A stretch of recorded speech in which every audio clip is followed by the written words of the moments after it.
여러분 안녕하십니까? 서울 시민을 바라보고 서울 시민만 생각하는 서울시의회 플러스입니다. 첫 소식입니다.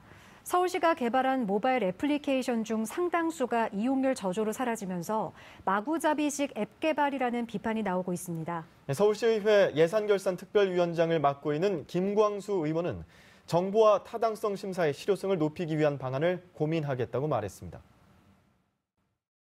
서울시가 지난 10년 동안 만든 모바일 애플리케이션은 50여 개. 그중 절반 이상은 이용률이 낮아 사라졌습니다. 마구잡이 앱 개발은 여전합니다. 서울시가 지난해부터 지난달까지 만들거나 개선한 앱은 15개가량이지만 활용도는 떨어졌습니다. 지난해 건설 근로자의 임금을 법에 따라 제대로 산정해주겠다며 만든 앱 적정임금은 다운로드 횟수가 수백 회에 그쳤습니다. 기능은 중복됐습니다. 지난 2013년 개발된 서울 교통포털은 이용자 주변의 주차장과 사고 정보 등을 안내하는 앱입니다. 만드는데 6천만 원, 유지 보수비로 매년 수백만 원이 듭니다.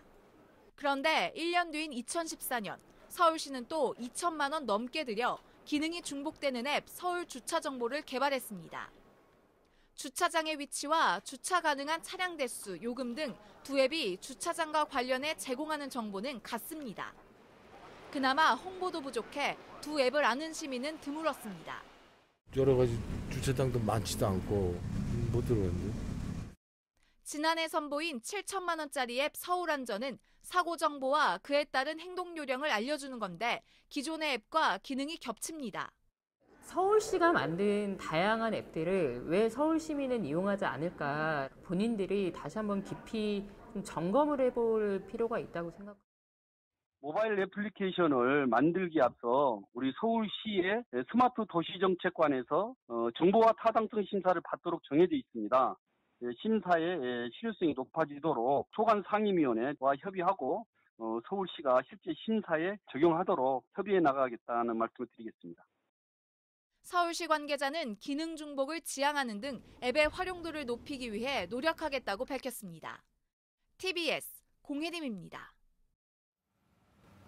지난해부터 시행된 매장 내 일회용 컵 사용 금지 제도가 비교적 잘 정착된 모양새입니다. 그런데 매장 내에서는 이렇게 일회용 컵을 사용하지 않지만 종이컵 사용은 오히려 늘어났다고 하는데요. 네, 환경부는 11년 전 사라진 일회용컵 사용 부담금 제도를 다시 부활시키겠다고 예고했습니다. 김태수 의원은 제도의 실효성을 지적했습니다. 서울의 한 카페, 음료를 시키자 음료를 먹고 가는지 묻습니다. 그런데 음료가 담겨 나온 건 일회용 종이컵.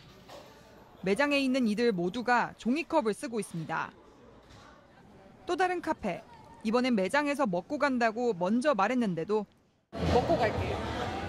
일회용 종이컵에 음료를 담아줍니다.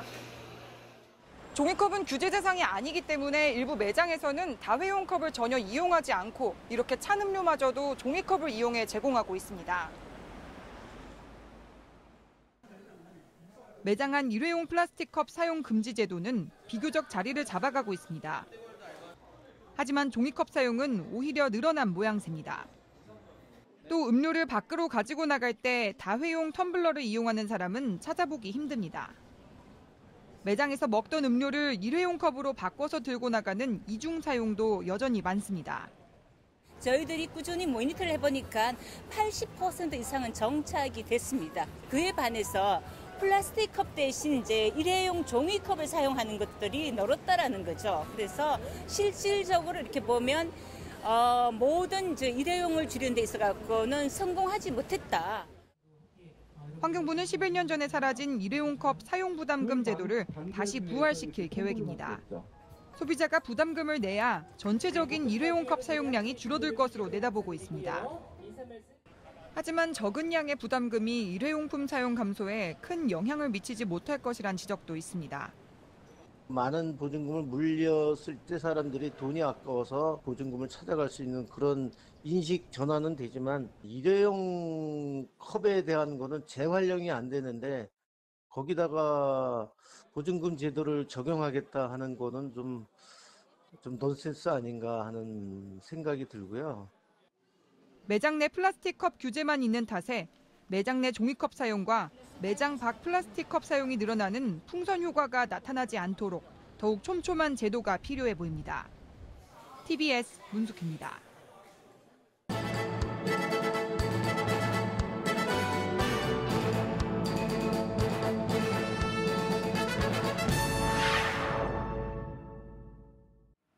서울시의회 도시안전건설위원회가 지난 2일 양천구 목동 배수터널 침수에 따른 작업자 인명사고와 관련해서 서울시 관계기관들을 불러 사고 경위와 향후 계획에 대한 상황 설명을 듣고 현장의 안전관리 체계 재정비를 촉구했습니다. 먼저 배수터널의 시험 가동 기간이나 향후 운영 시 강우가 발생할 경우 언제든지 유입구 수문이 자동으로 열릴 수 있는 상황이기 때문에 이에 특화된 안전 매뉴얼 마련을 지시했습니다. 또 강우 예보가 있는 날에는 작업 전면 중단과 수문 개방에 따른 사전 경보 발령 시스템의 구축, 지상과 지하터널 간의 통신체계 구축, 발주기관과 운영기관, 시공사 간의 한라인 설치 등을 주문했습니다. 일본의 경제보복 조치에 대한 국민들의 일본 제품 불매운동이 확산되고 있는 가운데 홍성용 의원은 서울특별시 일본 전범기업 제품 공공구매 제한에 관한 조례안과 서울특별시 교육청 일본 전범기업 제품 공공구매 제한에 관한 조례안을 각각 대표 발의했습니다.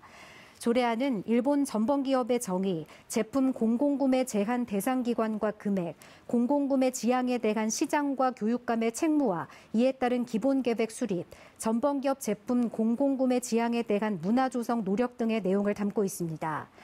홍성용 의원은 우리 국민들을 강제동원에 착취한 노동력으로 일어선 일본 전범기업들은 현재 세계적인 기업으로 명성을 날리고 있지만 강제동원 피해자들에게는 공식 사과조차 외면하고 있다라며 일본이 진정 어린 사과와 배상을 통해 과거의 과오를 반성해야만 미래지향적인 한일 관계로 나아갈 수 있을 것이라고 강조했습니다.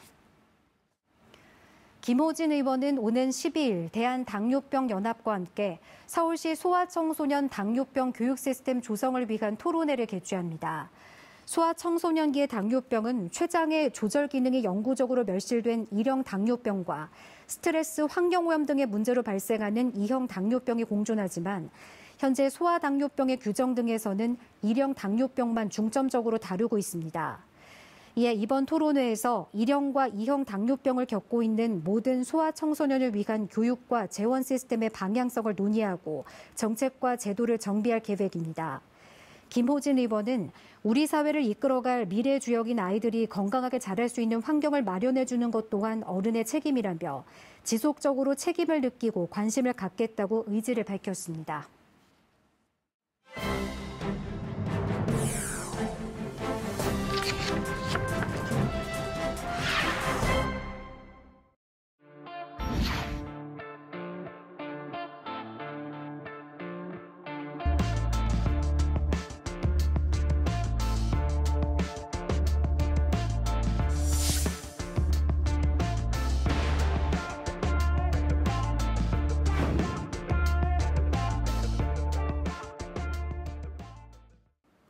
서울 시민을 바라보고 서울 시민만 생각하는 서울시의회.